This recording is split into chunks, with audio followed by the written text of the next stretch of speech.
Bonjour à toutes et à tous, bienvenue sur Grand Lille TV, on est en direct, il est 7h30 ce mercredi 15 novembre. Ravi de vous retrouver pour toute l'actualité du Grand Lille. D'abord, vos prévisions météo aujourd'hui et de nouveau un temps en couvert et pluvieux ce matin. Plus sec tout de même, on l'espère. Cet après-midi, les averses devraient s'estomper dans la métropole lilloise en seconde partie de journée avec des températures stables et tout juste de saison.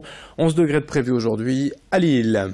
Sur les routes, c'est évidemment compliqué en ce mercredi matin sur les grands axes, autoroutes et voies rapides de l'agglomération, notamment la 22 depuis la frontière belge en direction de Lille, la rocade nord-ouest jusqu'à Ouascal, la 1, la 23, la 25 et la RN 41 en direction du centre de l'agglomération. Les ralentissements habituels en ce mercredi matin, soyez donc prudents et patients au volant. À la une, tout d'abord en images, bien évidemment, la visite d'Emmanuel Macron hier dans la métropole lilloise à Tourcoing, à la pleine image. Le président de la République a tenu son premier grand discours concernant la politique de la ville. Il a surtout tenu à rassurer les élus locaux qu'il avait en face de lui hier. Il a notamment assuré que les dotations aux collectivités en la matière seraient maintenues et même, je cite, augmentées à hauteur de 90 millions d'euros. Emmanuel Macron a également annoncé vouloir renforcer les services publics dans les quartiers, lutter contre la discrimination à l'embauche. Il a rappelé aussi son opposition au contrat aidé qui n'était selon lui qu'un maquillage pour couvrir les chiffres du chômage. On écoute Emmanuel Macron à ce propos, hier lors de son discours à Tourcoing, à la pleine image.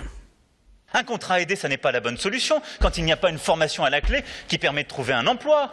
Qui veut un contrat aidé? Que ceux qui les défendent les prennent. Ils n'en voudraient pas pour eux-mêmes.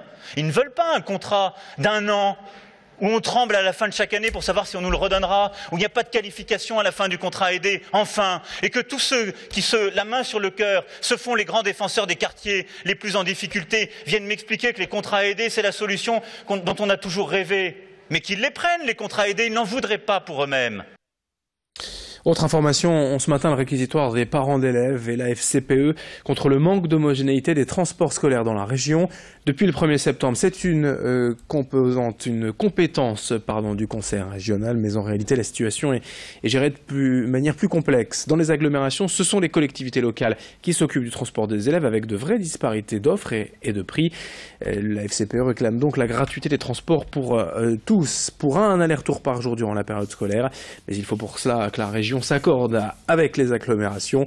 On écoute un représentant de ses parents d'élèves hier à Lille devant le siège des Hauts-de-France au micro de Vincent Vieillard. Quand, par exemple, une personne habite, par exemple, en dehors d'une agglomération, mais est scolarisée dans une agglomération, habite dans un département et scolarisée dans un autre département, les différents responsables du coup se renvoient la balle, et là ça peut devenir vraiment très compliqué pour certains, et avec des critères aussi qui sont différents d'un endroit à l'autre. C'est-à-dire que à certains endroits, un tarif préférentiel ou une gratuité va être appliqué si on habite à plus de 5 km de son lieu de scolarité. Et puis à d'autres endroits, ça va être 3 km. Donc en fait, c'est très difficile pour le citoyen de s'y retrouver. Et donc c'est vraiment une politique publique totalement illisible de la part de la région Hauts-de-France. Comme chaque année à la même période, les enfants ont souvent le nez qui coule, de la fièvre et vivent des nuits difficiles. C'est le retour des infections dites automnales, hivernales. Le système immunitaire des enfants n'est pas mature encore et reste particulièrement sensible. Il faut donc être vigilant, surtout avec les bébés de moins de 3 mois qui peuvent avoir du mal à téter en cas de gêne respiratoire. Mais pour les plus grands, il y a aussi des maladies sérieuses, la rhinopharyngite, la bronchiolite, la gastroentérite, l'otite et même la grippe qui arrive. La vaccination peut aider à éviter certaines maladies. Pour d'autres, il faut fuir les microbes en se lavant les mains régulièrement. En cas de symptômes, il faut surtout ne pas hésiter à consulter un médecin. Écoutons ce pédiatre à Lille au micro de Céline Huret. Les rhumes, les rhinopharyngites, bon là il y a pas énormément de traitement. Il faut se moucher, prendre un peu de paracétamol. Bon, il y a extrêmement rarement des antibiotiques à prendre. Maintenant, les gastroentérites qui touchent effectivement les petits bébés, là, il faut être très vigilant. Au plus l'enfant est jeune, surtout s'il a moins de 3 mois, effectivement, au plus il faut faire attention. Donc, il faut, en fait, quand on a une diarrhée chez un très jeune bébé, il faut absolument veiller à ce que le bébé s'hydrate correctement. Donc, il faut boire des solutés de réhydratation par voie orale en quantité suffisante. Et puis, il faut s'alimenter peut-être un petit peu moins en quantité, mais plus souvent en nombre de repas. Dans cette édition également, en bref, sachez que l'intersyndicale Transpol a l'appel à la grève demain dans la métropole lilloise. Mais selon la direction, la circulation des bus, métro et tramway ne sera pas impactée. En revanche, des déviations sont à prévoir sur le réseau de bus dans l'hypercentre de Lille en raison des manifestations prévues par les salariés. Dans cette édition également, sachez que l'équipe de France de tennis est arrivée hier à Lille pour préparer dans 10 jours la finale face à la Belgique, finale de Coupe Davis au Stade Pierre-Mauroy du 24 au 26 novembre. Il reste des places d'ailleurs pour les 3 journées de cet affrontement, vendredi, samedi et dimanche.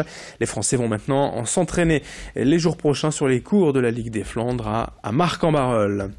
Autre info, puisqu'on parle de sport, à Villeneuve-d'Ascq, l'équipe de France féminine de basket joue ce soir au Palacium un match de qualification à l'Euro 2019. Les Bleus affrontent la Roumanie, une rencontre qui devrait afficher complet. Et puis le tirage au sort du 8e tour de la Coupe de France. Arras affrontera Boulogne, Lens défiera Reims, Hasbrook recevra Beauvais, et puis Lille-Fives, le petit poussé régional, recevra Dunkerque, match prévu les 2 et 3 décembre prochains.